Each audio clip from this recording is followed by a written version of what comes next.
శ్రీమాత్రే నమః. మీరు అందరూ వినాయక చవితి ఎలా జరుపుకున్నారు? ఎంతో భక్తి శ్రద్ధలతో చేసుకున్నారని అనుకుంటున్నాను. ఈ వీడియో వచ్చేసి వినాయక చవితికి ముందు రోజు షాపింగ్ వ్లాగ్. ఎక్కువగా రష్ ఉండడం వల్ల కొన్ని క్లిప్స్ యాడ్ చేసి నా ఒపీనియన్ను మీతో పంచుకుంటున్నాను. మా ఇంట్లో వినాయకుడి విగ్రహం తీసుకోవడం కోసం ఆల్మోస్ట్ అన్ని షాప్స్ తిరిగేశాం. అక్కడ ఉన్నవన్నీ స్వామివారి విగ్రహాలే కదా అని అనవచ్చు. అవును, కాకపోతే ఉన్న వాటిలో డిఫరెంట్ మోడల్లో అనిపించింది తీసుకున్నాం.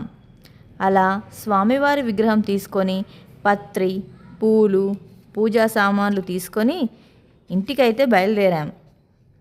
సో ఇంటికొచ్చాక ఫస్ట్ నేను తీసుకున్న పూజా సామానులో అఖండ దీపం కోసం తీసుకున్న కుందులను వాటర్లో 24 గంటల పాటు నానబెట్టాను.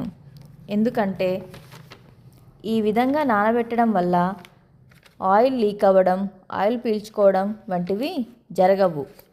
అండ్ మనము అఖండ దీపం వెలిగించుకునే ముందు వత్తిని నూనెలో నానబెట్టుకుంటే దీపం గగనం అవ్వకుండా ఎక్కువసేపు ఉంటుంది.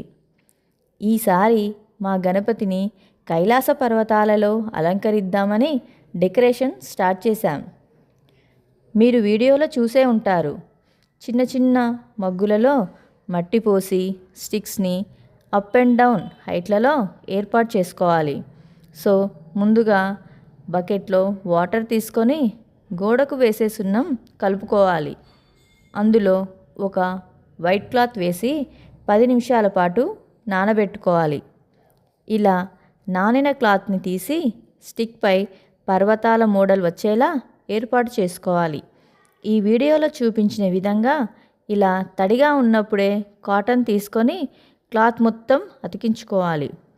కాటన్ మొత్తం అప్లై చేశాక మిగిలిన సున్నం వాటర్ను కాటన్పై చిలకరించాలి.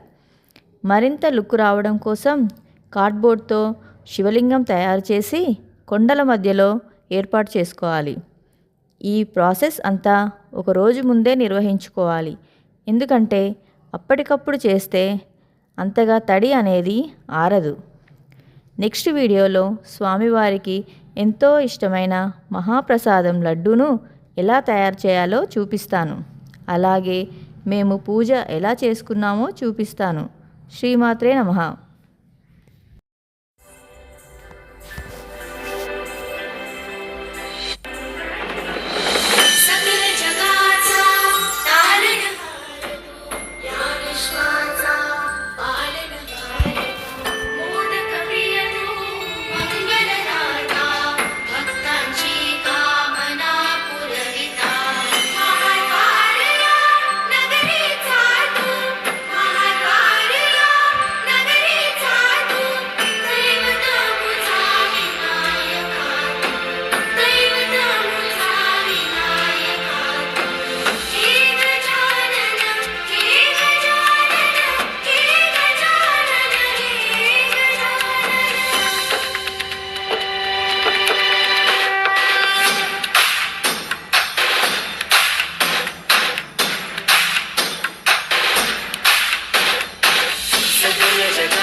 महाद्वार